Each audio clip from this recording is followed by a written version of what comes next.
From the opinion pages of the Wall Street Journal, this is Potomac Watch.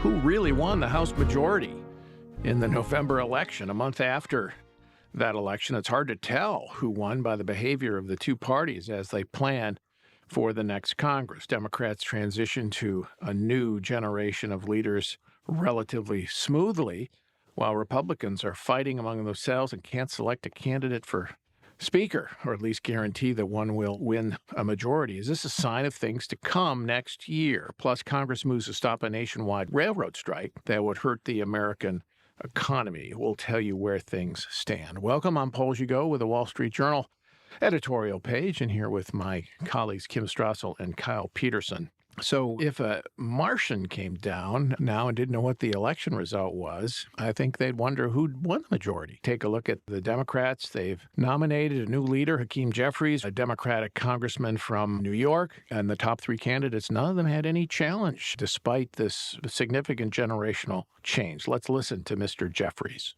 We look forward to finding opportunities to partner with the other side of the aisle and work with them whenever possible. But we will also push back against extremism whenever necessary. Kyle, Jim Clyburn, the only member of the House Democratic leadership who's going to continue in office as Nancy Pelosi and Steny Hoyer step down, both members in their 80s. Hakeem Jeffries is, I think 52. He's a relatively young new leader. What does the smooth transition tell you about Democrats and how they understand the uses of power? I think it tells you that they are generally united, and they know that being united in the minority is the way to get anything blocked or anything that they want done, because given the narrowness of the Republican majority here, if Democrats can flip 5 or 6 or 7 votes, they can stop legislation, maybe they can get some amendments passed, but only if they stay united. And so I think they know that. I think they all know they're pulling in the same direction. I think that Hakeem Jeffries has a reputation as a liberal or a progressive ideologically, and so that probably helped him avoid any defections from the Alexandria Ocasio-Cortez wing of the Democratic Party. But I think that the Democrats in the House, they know how to play politics. Yeah, Kim, it's extraordinary. Nancy Pelosi and Steny Hoyer had a fight to see who would be the Democratic leader. Pelosi won, and Hoyer became her loyal deputy. They didn't love each other, but they understood that unity, as Kyle said, has its advantages. And they've done this since the middle of the 2000s when Pelosi was named leader. And what they've been able to do with power when they've had it is significant from a policy point of view. And you would think this is a big generational change, right? You're having the 80-year-olds give way to the 50-year-olds. So you think there'd be some kind of a fight here.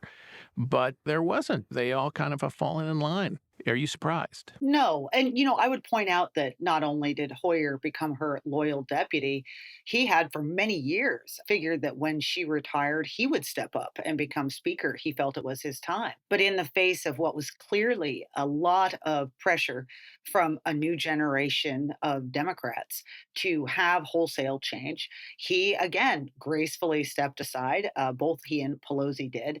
And in the end, we are going to have a couple of Democratic fights in lower down races. Interestingly, you mentioned James Clyburn.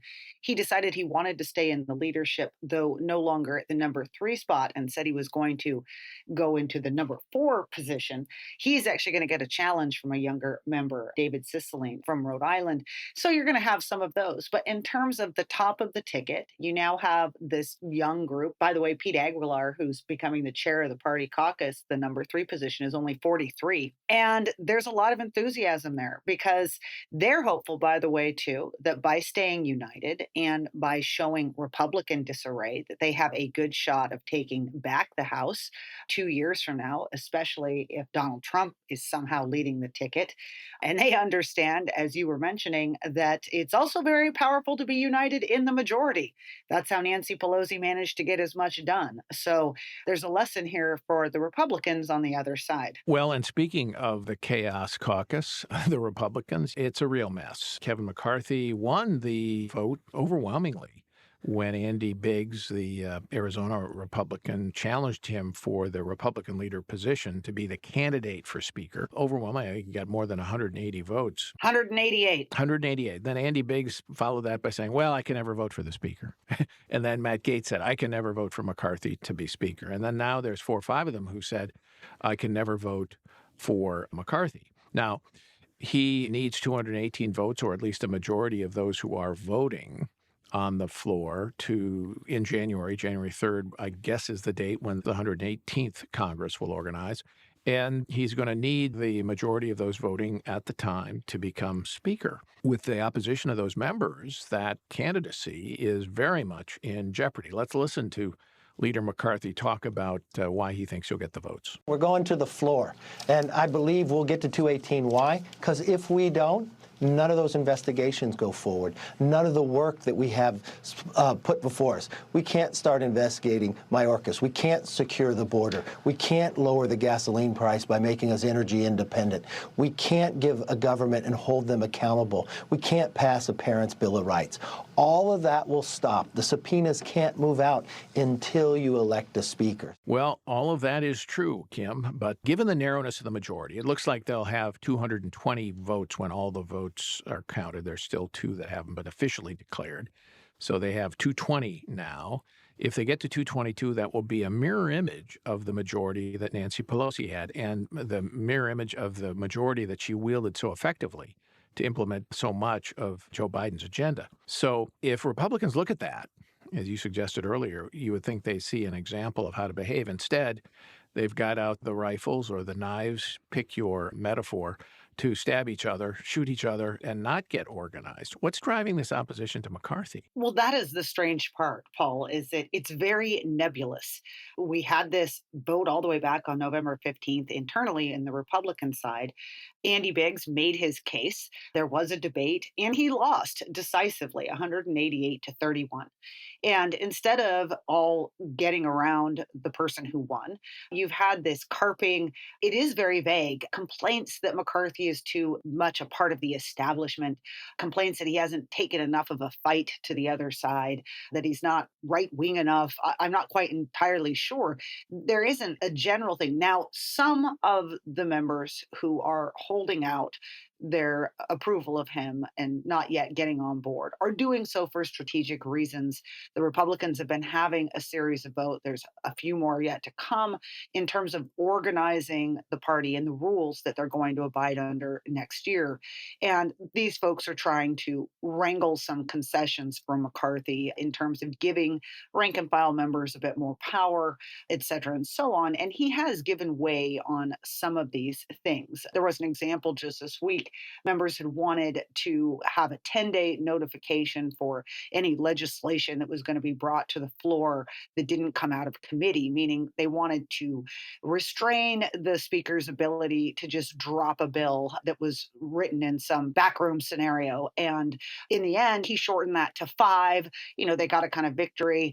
So you're having some of this go on, but in general, it's just grousing. And I think some of this might be designed a pressure campaign to perhaps try to get McCarthy to step aside the way that he did back when there were trying to figure out who was going to lead the party. And he ended up walking away, and Paul Ryan, who was sort of a consensus candidate, became leader of the party. But this time, McCarthy knows that he's a lot closer to achieving his goal. He seems unwilling to succumb to that tactic. So I guess we're just going to have to wait and see. But there's a scenario here where they get to the floor to have this vote. He doesn't have enough. And then there's all kinds of odd scenarios for what happens after that, none of which do anything but make this caucus look entirely chaotic. Right. That would be quite the spectacle to start off the 118th Congress. Just to add to the complications, Kyle, Don Bacon, a moderate member from Nebraska who supports McCarthy, has publicly gone out and threatened that if these anti-McCarthy folks deny him the majority, they may work with Democrats, not Hakeem Jeffries in leadership, but the Problem Solvers Caucus, a sort of moderate Democratic caucus, to find an alternative to McCarthy. Who that would be, I don't know. I can't imagine it would be Steve Scalise, the number 2 in that scenario, Republican, because Scalise is quite conservative. I don't see Democrats supporting Scalise. But I don't know how seriously to take the bacon threat, but it's interesting that, basically you've got this factionalism in the House, which produces dysfunction. The problem on both sides is who is the candidate? Who is the guy who's going to step up, or who's the guy or gal who's going to step up and fill that slot? I mean, the other thing that I've heard floated of this idea of problem solvers, moderate Republicans working with Democrats, is maybe they elect Liz Cheney as House Speaker, the outgoing Wyoming representative. On the other hand, what Republican is going to vote for that and think that they're not going to have a problem in the next Republican primary? And that's why I still think that McCarthy is probably the likeliest candidate to get the Speaker's job. And the point you made earlier, I think is important, which is 218 is shorthand for a majority. But what he really needs is a majority of the people voting for a named candidate. And so I went back and looked at what happened after the 2020 election, when, again, Democrats had a mirror image. They had 222 seats. But there were some Democrats in moderate districts who had pledged that they would not vote for Nancy Pelosi as Speaker. And what you ended up happening was there were a handful of people who were absent, including a couple of Republicans who had tested positive for COVID at that time. There were a couple votes for other Democrats, and then there were 3 Democrats in moderate districts who voted present. One of them, Michigan, Elisa Slotkin, said, "I'm not supporting the Speaker. I'll be voting present," because no one stepped up to run against her. And so, given the number of votes that were actually cast, Pelosi needed 214, and she got 216 and was therefore elected Speaker. And you could see a similar sort of dynamic of some of these people who've pledged that they will never, ever, ever in a million years vote for Speaker McCarthy may just be able to say present as a protest vote. And if a handful of them do that, the Republican margin is enough to give them that leeway and still maybe elect Kevin McCarthy as Speaker of the House. We should stipulate that you do not have to be a member of the House to become Speaker of the House. So you could go to an outsider, though I can't recall when that has happened. Certainly not in the modern era. And I think the Liz Cheney scenario is highly unlikely, just because she's persona non grata with so many Republicans. And I don't even think Democrats would vote for somebody like Liz Cheney, whose voting record is so conservative. Well, I was just going to say, what's Paul Ryan doing these days? Yeah, well, he's too No, smart. Paul should go. Paul should go for Speaker. Kim, what do you have against me? I mean, come Well, you on. manage us. I mean, how hard could the Republican caucus be? Yeah, that's true compared to this opera company. There are 220 of us, though.